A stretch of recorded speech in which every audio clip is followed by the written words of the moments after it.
Hi guys. ඉතින් අපි මේ වීඩියෝෙන් කතා කරමු මොකද්ද මේ කීලෝ එකක් කියන්නේ කියලා. එතකොට මේ කීලෝ එකක් කියන්නේ ඔයා හිතන්න දැන් අපි ගාව කීබෝඩ් එකක් තියෙනවනේ.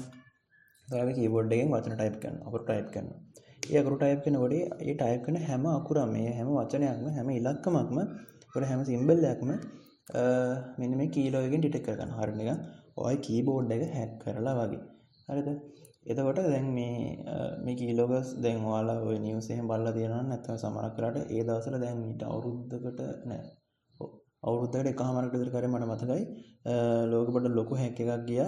ඒ කියන්නේ මේ මිනිස්සයා හොඳට සල්ලි හැම්බ කරලා තියෙනවා. ලොකු තැන් වලට ගිහිල්ලා ඩුබායි වල එහෙම ඔයාලට මතකද මේ ටිකක් මහත කළු ඩයල් එකක්. හරිද? පිටරට ඩයල් එක කරලා තියෙන්නේ මෙන්න මේ කීලෝ එකක් අරගෙන ගිහිල්ලා ඒගොල්ලන් තියෙන සිස්ටම් වලට දාලා ගැන සිස්ටම් වල ඉම්ප්ලිමන්ට් කරලා ඉවරලා ඒගොල්ලන්ගේ ක්‍රෙඩෙන්ෂියල්ස් අරගෙන ඉවරලා ඒ දේවල් ගැන හැක් කරලා ඒ සාමාන්‍ය මේක හැක් එකක් ඉතින් ඉම්ප්ලිමන්ට් කරලා ඉවරලා ඒගොල්ලන් ක්‍රෙඩෙන්ෂියල්ස් අරගෙන ඒවෙන් සල්ලි හම්බ කරලා තියෙන එක තමයි ඩයල් එක කරලා තියෙන්නේ. ඉතින් කීලෝ එක කියන්නේ මෙන්න මේවා එක. හරි. අපි දැන් බලමු කතා කරලා මොකද්ද මේ කීලෝ එකෙන් වෙන්නේ කියලා. එතකොට දැන් මේ කීලෝ එක හදන්න මම යූස් කරන්නේ කාලේ නෙමෙයි. මේක අපේ මේ මද OS එක නැත්නම් Windows. හරි. මම දැන් already කීලෝ එක හදලා තියෙන්නේ. මොකද දැන් මේක මේ මුලින්දම කියලා දෙන්න ඒ කියන්නේ කෝඩ් එක ගහන එක අවශ්‍ය නැහැ නේ. මම දැන් මේ source code එක ඔයගලන්ට දෙනවා. ඒකට ඔයගලන්ට පුළුවන් ඒක ඔයගලන්ගේ කම්පියුටර් එකට දාගෙන යූස් කරලා බලන්න. අපි දැන් මේක පොඩ්ඩක් ඕපන් කරගමු. ඕපන් කරගන්නවා අපි මේක VS Code වලින් තමයි ඕපන් කරගන්නේ. හරි. ලෝඩ් වෙනවා. හරි. හරි. අපි මෙන්න මෙතන මේ අපි මේක පොඩ්ඩක් ෆයිල් පාත් එකෙන් ඕපන් කරගමු. මට පොඩි දෙයක් පෙන්නන්න තියෙන එක. ඕකේ.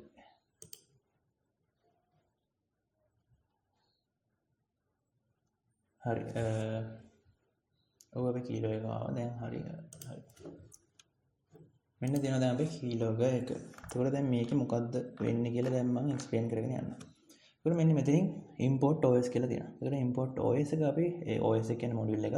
මේ මොඩියුල් එක import කරලා තියෙන්නේ අපේ ෆයිල් හැන්ඩ්ලින් වලට. ඒ කියන්නේ මේ ෆයිල් එක හැන්ඩල් කරගන්න නැත්නම් මේ බෑග්ග්‍රවුන්ඩ් එකේ මේක රන් කරගන්න ඕන නිසා තමයි මේ OS එක import කරලා තියෙන්නේ. ඒ වගේම PyInput කියලා මේක ලයිබ්‍රරි එක. මේ ලයිබ්‍රරි එක import කරලා තියෙන්නේ අපි කීබෝඩ් එක ඩිටෙක්ට් කරගන්න. එතකොට මේ key comma listener කියලා තියෙනවා. ඒකෙදි කරන්නේ අපි කීබෝඩ් එක ඩිටෙක්ට් කරගන්න. හරියට නිකන් මෙයා නිකන් මේ කීබෝඩ් එකේ කේබල් එකේ හෝ නැත්නම් මෙතන මේ වයර්ලස් කීබෝඩ් එකක් තියෙනවා. ඒ වයර්ලස් එකේ යන සිග්නල් එක මැදදී දැන් ඩිටෙක්ට් කරගන්නවා වගේ අන්න ඒ වගේ වැඩක් කරන්න තමයි මෙන්න මේ key listener කියන එක නැත්නම් keyboard කියන එක අපි import කරලා තියෙන්නේ. ඊට පස්සේ මෙතන දෙනවා def එක. ඔයාලට මතක ඇති අපි කලින් මේ mac change එකේ අපි අර Python script එක කරනකොට def එක කතා කරා. ඒකට ඒකෙන් වෙන්නේ function එක create කරන එක. ඒකට මෙතන මේ def එකේ add to startup කියලා කියනවා. මේ add to startup කියලා කියන්නේ මේක startup එකේ ඉඳලම run වෙන්න ඕනේ කියන එක. ඒ කියන්නේ දැන් අපි මේක හැක් එකක් නේ. ඒ කියන්නේ සාමාන්‍යයෙන් මේ වගේ කීලෝ එකක් මොකක් හරි අපි ආන්දරයට ඉම්ප්ලිමන්ට් කරලා ඉන්නේ නැහනේ. අපි මොකක් හරි දෙයක් ගන්න නේ ඉම්ප්ලිමන්ට් කරන්නේ. ඒතර මේක ස්ටාර්ට්අප් එකේ දැන් රන් වෙන්න ඕනේ. නැත්නම් අපි මේක ඉම්ප්ලිමන්ට් කරලා ඩබල් ක්ලික් කරලා ඉඳලා රන් වෙන්න ඕනේ. මේ මැද්දෙන් කට් නොත් ඉතින් ඒක වැඩක් නැහැ නේ අපිට මොකුත් ගන්න බැරි වෙනවා. ඒතකොට එන්නේ ඒකට තමයි මෙන්න මේ ඇක්ටිව් ස්ටාර්ට්අප් කියලා තියෙන්නේ. ඒක ඊට පස්සේ මෙන්න මේ def main කියන එකේ කෝල් කරලා දෙනවා. මේ ඉතින් def main කියලා කියන්නේ මෙන්න මෙතන ඉඳන් තමයි මෙන්න මෙතන 8 වෙනි ලයින් එකේ ඉඳලා තමයි මේ 50 වෙනි ලයින් එක වෙනකන් තමයි හරියටම කීලෝ එකේ තියෙන්නේ. මෙන්න මේකෙන් තමයි වෙන වැඩ ටික ඔක්කොම වෙන්නේ. හරියට නිකන් මෙතන තමයි ධන නිදානය වගේ තියෙන්නේ ඉතින්. ඊට පස්සේ මෙතනින් ඇක්ටිව් ස්ටාර්ට්අප් එක දීලා දෙනවා. මෙතන key equal 0 කියලා දීලා දෙනවා. එතකොට key equal මෙතන මේ කොටු අරහනක් දීලා දෙනවා. එතකොට මේ key equal 0 කියලා දාන්න තියෙන කවුන්ට් එකක් අරගන්න. ඒ වගේම කොටු අරහන දීලා තියෙන list එකකට. දැන් ඔයාලා Python දන්න අය නම් දන්නවා ඇති මෙන්න මේකෙන් කියන්නේ list එකක් කියන එක. හරිද? ඊට පස්සේ පහළට ගියාන් පස්සේ අපිට පේන keys.append key කියලා. මෙන්න මෙතන key කියලා mention කරලා දෙනවා. මෙන්න මේකට append කරන්න කියලා තියෙනවා. ඒ කියන්නේ දැන් keys.append කියලා කියන්නේ දැන් ඔයා keyboard එකෙන් keys ඔබනවානේ. මොනවාට හරි ඔය එක එක දේවල් වලට keys type කරනවා. එතකොට ඒ key එක detect කරගෙන අන්නේ මෙන්න මේකට append කරන්න කියලා තමයි කියන්නේ. එතකොට මේ append කරන key එක මේ list එකට යනවා. හරි. එතකොට මේ list එකේ මේ මෙන්න මෙතන def එක යටතේ මෙතන count plus equal 1 කියලා දෙනවා. ඒ කියන්නේ මෙතනින් count එකක් ගන්න. ඒ කියන්නේ මම තව ටිකක් පැහැදිලි කරන්න හරියට ගන්න. කවුන්ට් එකක් ගන්න කියලා දෙන්නේ. මේ දැන් හිතන්න දැන් කවුන්ට් එකක් ගන්න කියලා.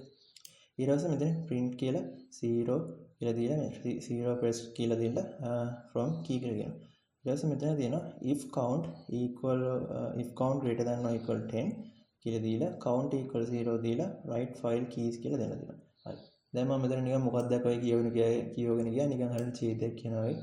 මෙලෝ දෙයක් තේරුන්නේ නැහැ. හරි. දැන් අපි නිකන් තේරුම් ගමු මොකක්ද වෙන්නේ කියලා. දැන් ඔයා හිතන්න ඔයා දැන් මෙතන අපි දැන් මෙතන ගමු. ඔයා හිතන්න මේ hash එක ගමු. ඒතර කමෙන්ට් එකේ තියෙන hash එක. හරිද? hash එක ගැන හිතනවා මොකද hash එක කියලා කමෙන්ට් එකක වෙන්නේ නැත්නම් මෙතන errors ගොඩාක් එනවා. ඔයා හිතන්න දැන් ඔහම ගියවයි කියලා. ඔන්න බලන්න error එක තියෙනවා එහෙනට කැතයිද. hash එක ගමු. hash එක ගන්නකොට කමෙන්ට් එක කියලා දාගන්න. ඔන්න දැන් ඔයා මෙතන keys type එකට යනවා. ඔයා මෙතන මොනවා හරි නැත්නම් අපි ගමු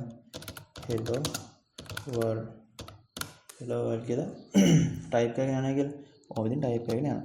යනකොට කරන්නේ මෙන්න මෙයා මෙතනින් key count එකක් ගන්නවා 10යි කියලා. එතකොට 10 කියලා key count එකක් ගන්නකොට මෙයා ගණන් කරනවා. දැන් hello world කියලා කියනකොට මෙතන අකුරු දෙන 1 2 3 4 5 6 7 8 9 10. මෙතන 10ක් තියෙනවා හරියට. එතකොට මෙයා කරන්නේ ඔන්න ඔය එක අකුරක් type කරාන් පස්සේ 10න් දැන් ඔයාලා keys type කරන්න ඉතුරු 9යි. ඊට පස්සේ තව එකක් type කරාන් පස්සේ 8යි. තව එකක් type කරාන් පස්සේ 7යි 6යි 5යි 4යි 3යි 2යි 1යි කියලා ඔයා count කරගෙන යනවා.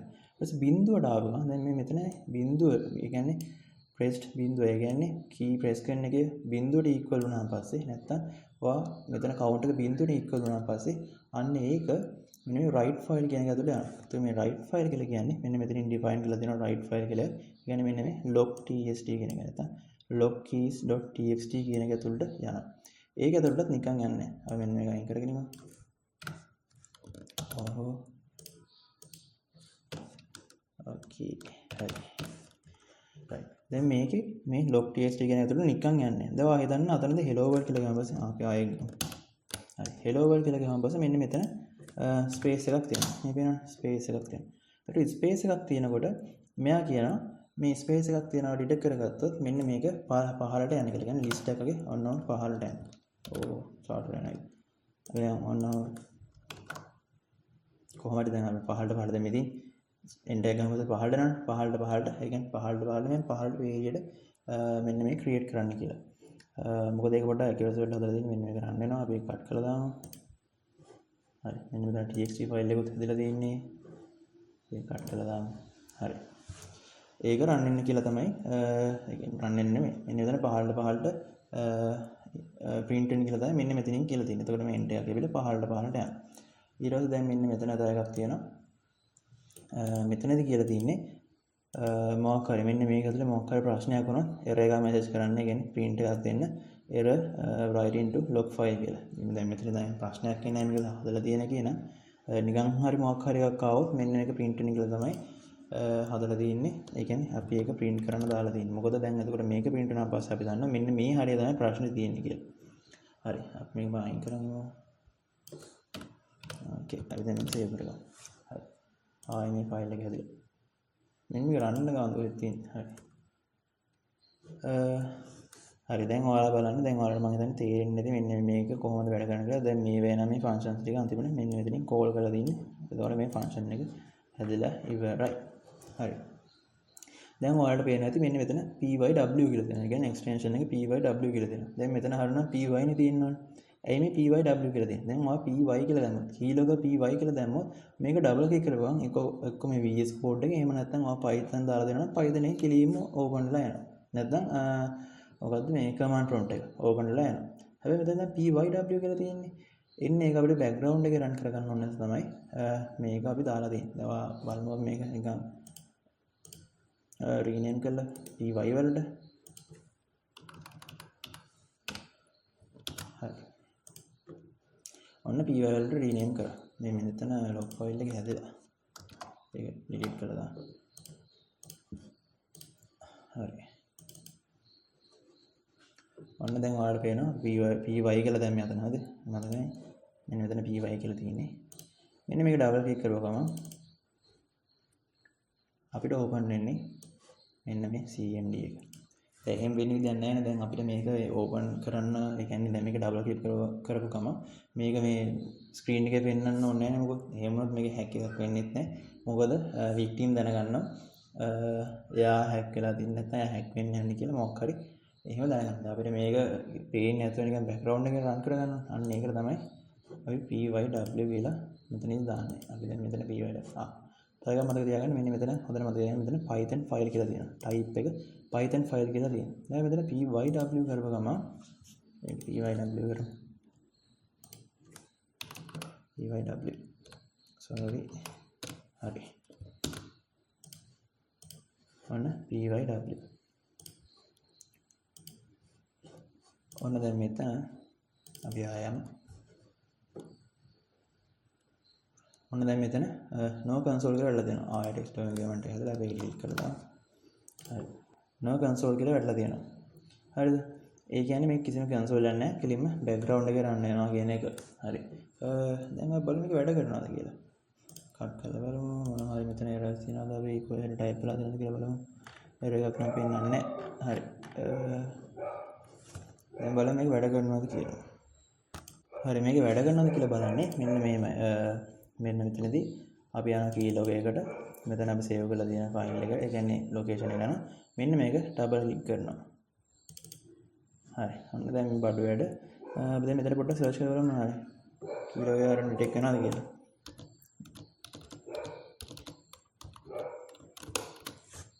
හරි බලමු මේක හැදෙනවද කියලා. හරි දැන් කට් කරලා බලමු හැදලා තියෙනවද කියලා log file එක. හරි ඔන්න log file එක හැදලා තියෙනවා. අපි දැන් බලමු මොනවද ඒකේ තියෙන්නේ කියලා. හරිද අපි type කරපුවා මෙතන ඉතින් වැදිලා තියෙනවා දැන් පේනවනේ. අපි දැන් පොඩ්ඩක් මේක හරියට බලමු කොහොමද වැඩ ගන්නේ. ආයෙ log file එක delete කරමුකෝ. අන්න අපි delete කරා. හරි අපි නිකන් Chrome එකට ගිහලා බලමු මේකේ මොන හරි type කරලා මොනවද වෙන්නේ කියලා. මේක මේකට යමු. හරි නිකන් Chrome එකේ type කරමු මොකක් හරි. hello world කියලා. hello world කියලා type කරා. බලමු දැන් කියලා තාම මොනවද type කරනවා. hello world python hello world python කියලා type කරා. බලමු ආයෙ log file එක හැදෙන්නද කියලා. ඔව් log file එක හැදිලා. හරි. මෙන්න මෙතන පේනවා hello world python කියලා මෙන්න මේකේ පොඩ්ඩක් පොඩි ප්‍රශ්නයක් වෙලා තියෙනවා. හරි මෙතන මම log file එක හැදෙන්න කට් කරලා open කරලා තියෙනවා. මෙතන log file ගොඩක් හැදලා තියෙනවා. ඒක තමයි අවුල. ඒ කියන්නේ අපි කෙලින්ම දාලා ඒ කියන්නේ දැන් ඔය හිතන්නකෝ අපි මේක ෆයිල් එක අරගෙන ඉවරලා මෙන්න මේ ෆයිල් එක කිසිම වෙලාවක ඕපන් කරන්න නැතුව කෙලින්ම දැන් මේක අන්න එතකොට පිළිවෙලට හදනවා. දැන් මම මෙතන කීවදාම මේක එඩිට් කර කට් කරන්නේ. ඒ ටික අර හැමතිස්සෙම වැදිලා තියෙනවා. ඒ කියන්නේ මෙතන ඒකේ වැදිලා තියෙන්නේ මෙහෙමයි. දැන් ඔයා හිතන්න අපි මේක රන් කරා කියලා. රන් කරනකොට අපි මේ log file එක delete කරනවා. කොහොම delete කරනවා? delete කරාට වැඩක් නැහැ අතන. ඔන්න ඔයාලට මම පොඩ්ඩක් පෙන්නන්න. ඒක වැඩක් නැත්තේ ඒ කියලා. වැඩක් නැති වෙන හේතුව තමයි දැන් මෙතනින් අපි පොඩ්ඩක් task manager එකට යමුකෝ. හරි task manager එක තියෙනවා. හරි දැන් බලමු Python script එක කොහෙද තියෙන්නේ කියලා. දැන් visual code එක රන් වෙනවා. හරි මෙන්න තියෙනවා. අපි දැන් මේක කට් කරනවා මෙතන මේක හැමතිස්සෙම මේක රන් වෙන නිසා අපි අර මේ එකපාරක් ඩබල් ක්ලික් කරාම පස්සේ නැත්නම් මගෙන් අර මේ visual code එකෙන් දෙපාරක් මේක රන් වෙනවා. ඔයාලට මතකද? මෙතනින් මේක මේ ඔන්නම වෙලා මෙතනින් මේ ඔයාලට මතකද මෙන්න මේක ආවා. කියන්නේ දෙපාරක් මගේ අද මේක රන් වුණානේ. අර key එක press වෙලා. හරිද? ඉතින් මේ ඒ වෙලාවේදී මෙන්න මේක open වෙනවා. open වුණාන් පස්සේ මේක රන් වෙන්න පටන් ගන්නවා. එතකොට ඉතින් අපි type එවිරිදන් type කරුවා නිකන් එහෙම type කරලා හැම key එකම වගේ මේකෙන් detect කරගන්න පටන් ගන්නවා. එතකොට ඔන්න දැන් ඔයගලන්ට තේරෙනවා ඇති මේක අපි කොච්චර කට් කරත් ඒ කියන්නේ login මෙන්න මේක අයින් කරොත් නම් ඉතින් මේ යනවා. අපිට දැන් log file එක ඔය text file එක කොච්චර කට් කරත් මේක background එකේ double click කරපු වෙලාවේ දැන් මේක run වෙනවා. එතකොට කිසිම ප්‍රශ්නයක් නැහැ. ඉතින් පේන්නෙත් නැහැ. එතකොට මෙන්න මේක අයින් කරනවා නම් මෙන්න මෙතනින්ම තමයි අයින් කරන්න වෙන්නේ. ඒ කියන්නේ අපි යන්න ඕනේ මෙතනදී task bar එක right click කරලා task manager වලට ගියාන් පස්සේ මෙතනදී අපිට බලා ගන්න පුළුවන් අපේ keylog එක. දැන් කොයි ආමේදී අන්න Python 3.12 කියලා තියෙනවා. මෙන්න මෙතනින් තමයි අපිට ඇත්තටම මේක අයින් කරන්න වෙන්නේ. අපිට මේකදී end task දුන්නාන් පස්සේ මේක අයින් වෙනවා. හරි. ඔව් මම මෙතනදී පොඩ්ඩක් දැක්ක දෙයක් තමයි මම හිතන්නේ මෙන්න මෙතනදී මේක එන්ටර් එකක් දැම්මම පහළට යන්නේ නැහැ. මේක කෙලින්ම ස්පේස් එක හරහට වදින්නේ. ඒ කියන්නේ මෙන්න මෙහෙම. හරිනේ. hello world අන්න hello world කියලා මෙහෙම හරහට වදින්නේ. ඒ කියන්නේ ඉස්සරහට ගියාම පස්සේ ටෙක්ස්ට් ෆයිල් එක මේ කොනට ආවම පස්සේ තමයි පහළට යනවා. ඒකත් හොඳයි. මෙහෙම පහළට යන්නේ නැහැ. කෙලින්ම හරහට වදින්නේ. ඒකෙදි ඔයාලට කැමති විදිහට හදා ගන්න පුළුවන්. දැන් මෙතන පොඩ්ඩක් වෙනස් කරගත්තාන් පස්සේ නැත්නම් GPT එකට දැම්මම පස්සේ GPT එකට දැම්මම පස්සේ මේක හදා ගන්න පුළුවන් ඉතින් කැමති විදිහකට. හරි. කොහොමද මම ඉතින් කීලෝ එක වැඩ කරන්නේ මම මෙන්න මේක ඇටච් කරලා තියන්න. ඔයගොල්ලෝ පොඩ්ඩක් මේක ස්ටඩි කරලා ඕනනම් මේක පොඩ්ඩක් වැඩි දියුණු කරලා ගන්න. මේක ඒ කියන්නේ නෝමල් එකට වඩා ගොඩක් ඇකියුරේට්. ඒ කියන්නේ කීස් ටික ගන්නට වදිනවා. මේ කිසිම ප්‍රශ්නයක් නැහැ. එරර්ස් ඉන්නේ. දැන් දැක්කම කිසිම එරර් එකක් නම් ආවේ නැහැ. ලෝවෙත් එරර්ස් නම් එන්නේ නැහැ මේකේ. හදලා තියෙන විදිහට. ඔයාලා කීස් ටික ගන්නට වදිනවා. හොයා ගන්න පුළුවන් වෙදිච්ච කීස් මොනවද කියලා. ලොග් ෆයිල් එකක් ගන්නට හැදෙනවා. ඉතින් ප්‍රශ්නයක් නැහැ. ඔයාලට මෙතනින් වෙනස් කර බලන්න පුළුවන්. හරි. එහෙනම් මේක තමයි ඉතින් අපේ ප්‍රෝග්‍රෑමින් සෙක්ෂන් එකේ අන්තිම වීඩියෝ එක. අපි තව ඒ කියන්නේ තව දේවල් හදන්න දැන් මේ කීලෝ එක පොඩ්ඩක් හැදුවා කියන්නේ දැන් මේක මම ඔයාලට දෙනවා. කීලෝ එක අපි දන්නවා දැන් මොකද්ද කියලා. ඊට පස්සේ අපි දැන් පොඩ්ඩක් ඉස්සරහට කතා කරමු කොහොමද මේ අපි එක ඒ කියන්නේ අපි victim ගේ නැත්තම් වෙබ්සයිට් වල ඔය ඉන්ෆර්මේෂන් ගැදර් කරගන්න කියලා. මොකද අපි ඉන්ෆර්මේෂන් දන්නේ නැත්නම් අපිට හැක් කරන්න බෑ. ඉන්ෆර්මේෂන් දැනගෙන ඉන්න ඕනේ හැක් කරන්න. ඒ දේවල් කරන්න කොහොමද කියලා අපි ඊළඟ වීඩියෝ එකකින් නැත්නම් ඊළඟ සෙක්ෂන් එකකින් කතා කරමු. එහෙනම් ඊළඟ සෙක්ෂන් එකෙන් හම්බෙමු. ඔයාලට සුබ දවසක්.